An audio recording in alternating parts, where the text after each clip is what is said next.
આહિર સમાજમાં લગ્ન પ્રસંગે મોટા પાયે થતી દાગીનાની લેવડ દેવડ પર યોગ્ય નિર્ણય લેવામાં આવ્યો। રિપોર્ટ બાય કરણ વાઘેલા, ભુજ।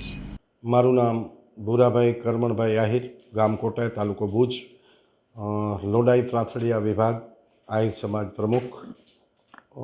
અમારે આહિર સમાજની અંદર જે દાગીના છે, જે દાગીના મધ્યમ વર્ગ અને નાના માણસો માટે બહુ દૂષણ હતું અને એનાથી કરીને કે જે સગાઈઓ થતી હોય છે સમાજની અંદર, એ સગાઈમાં લેતી દેતીનું બંધારણ નક્કી કરેલ છે અને એ બંધારણની અંદર 3 જ વસ્તુ આપવાની છે। એક વધારાની વસ્તુ જે છે એ ચાંદીનું સાંકરા પગનું, બાકી સોનાની 3 જ વસ્તુ આપવાની છે। એક રામરામી છે 38 ગ્રામની છે, મંગલસૂત્ર 38 ગ્રામનું છે અને કાનનું છે। અને જેનાથી કરીને જે પહેલે 25 થી 40 લાખ રૂપિયાનું સગપણમાં દાગીનું આપતા, જે અમે આ વખતે સમાજની માંગ હતી, મધ્યમ વર્ગની માંગ હતી, ઝીણી પ્રજાની માંગ હતી અને આગેવાનોને કીધું કે ભાઈ આના માટે કાંઈક વિચારો। ત્યારે ગત તમારી મિટિંગ જ્યારે સમાજ નાત બોલાણી ત્યારે સમાજની અંદર આ નિર્ણય લેવાનું છે અને આ લેતી દેતી ઉપર અમારે પ્રતિબંધ લાદવામાં આવ્યો છે અને બંધારણ જે નવું નિયમ નક્કી કર્યું છે એ બંધારણ પ્રમાણે સમાજે અપનાવી લીધું છે। એટલે સમાજનો ખૂબ ખૂબ આભાર। અને જે છે એ પાંદડા, ઝરમર, ચૂડ અને હાથનું પંજો, આના ઉપર અમે પ્રતિબંધ લગાડ્યું છે કે અમારે આ વસ્તુ પહેરવાની નથી। અમે તિલાંજલિ આપી છે અને સમાજે સર્વાનુમતિથી આ નિર્ણય લેવડાવ્યો છે અને આ નિર્ણય અમે લીધું છે। એમાં એવું થયું કે આજથી 1 વર્ષ પહેલાં ગત વૈશાખે આ ચળવળ ચાલુ હતી કે ભાઈ અમારે દાગીના માટે કાંઈ કરવું છે। પછી મને નવનિયુક્ત પ્રમુખ વરણવામાં આવ્યો, હું પ્રમુખની વરણી થઈ। પછી મેં એવું નિર્ણય લીધું કે ભાઈ અમારે 30 ગામમાં જઈ અને ગામને બોલાવી, માતાઓ બહેનો હોય, દાગીનાનો વિષય માતા બહેનોનું આવતું હતું એટલે માતા બહેનોને બેસાડી બોલાવી, ગામ ચોરે હોય, ગામના મંદિરે હોય ત્યાં સભા કરી, વાતો કરી અને પછી 30 ગામની બહુમતીથી સર્વાનુસંમતિ આવી। પછી અમે અમારે વર્ષમાં 2 વખત નાત આવે છે, સમાજ હોય છે, એટલે જ્યારે અમારે આ વૈશાખ પહેલાં ચૈતરમાં કે મા મહિનામાં પહેલી નાત બોલાવવાની હોય છે ત્યારે સમાજની અંદર આ નિર્ણયને પહેલાં અમે ગામોગામ જઈ બધાની રાય લઈ અને પછી બહુમતી થઈ, પછી જ અમારે સર્વસંમતિ થઈ, પછી જ અમે આ નિર્ણયને વધાવ્યું છે।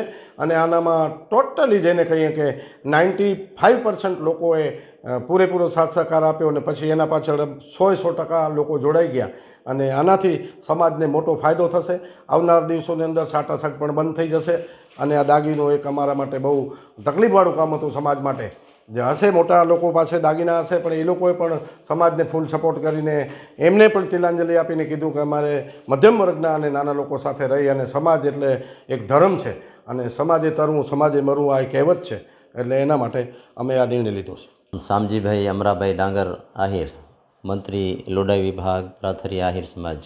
અમારા સમાજના નાના મોટા બધા વર્ગની એવી માંગણી હતી કે ભાઈ અત્યારે આ જે મોંઘવારીનું કાળ ચાલી રહ્યું છે તો એના માટે સમાજને કાંઈક ઉપયોગી થાય એવા કોઈ નિર્ણયો આપો તો સમાજને કાંઈક રાહત થાય। તો ઘણા નિયમો સમાજના એવા પ્રથા હતી, એવા નિયમો હતા કે સમાજને ભારરૂપ હતા, થોડાક તકલીફ દેતા હતા આર્થિક રીતે, એને કેમ હળવા કરવા એના માટે સમાજ, અમારી આહિર સમાજની નાત મળી હતી ને એનામાં એવા નિયમો લેવામાં આવ્યા, એવા ઠરાવો પસાર કરવામાં આવ્યા કે ભાઈ આપણે દાગીનાઓને તિલાંજલિ આપી અને સમાજને કાંઈક રાહત થાય એના માટે આ બધાએ ઠરાવો રજૂ કરી અને સમાજે ભાઈઓ બહેનો બધા 100% એમાં સહકાર આપી અને આ ઠરાવોને અમે મંજૂરી આપીશ। સમાજ માટે તો બધા માટે તો આખો સમાજ કાંઈ એટલું બધું પૈસાદાર ન હોય, કોઈ પણ સમાજ હોય એટલે, પણ મોટાભાગના સમાજને આ રાહતના સમાચાર છે કે ભાઈ સમાજમાં જે કાંઈ નિર્ણયો લેવાના છે એ સમાજને નાના મોટા દરેકને સાથે રાખીને જે લેવાના છે એ સમાજને માટે બહુ ઉપયોગી છે। આગળ જતાં ભવિષ્યની પેઢી માટે પણ આ નિયમો બધાને અનુકૂળ રહેશે, સારું રહેશે, એને ભારરૂપ નહીં રહે। આવનારી પેઢીને પણ કોઈ રીતે તકલીફ ન પડે, કારણ કે અત્યારે જે કંઈ મોંઘવારીનું કાળ ચાલી રહ્યું છે, સોનાના ભાવ આપણે જોઈએ છે કે 1 લાખથી ઉપર નીકળી ગયા છે, ત્યારે અમે સમાજમાં દાગીનાઓને બહુ હળવા લીધા છે સાવ, કે ભાઈ 1-2 દાગીના પહેરવા માટે જ આ નિયમો રાખ્યા છે, એવું નથી કે 100% આપણે દાગીના કાઢી નાખ્યા છે।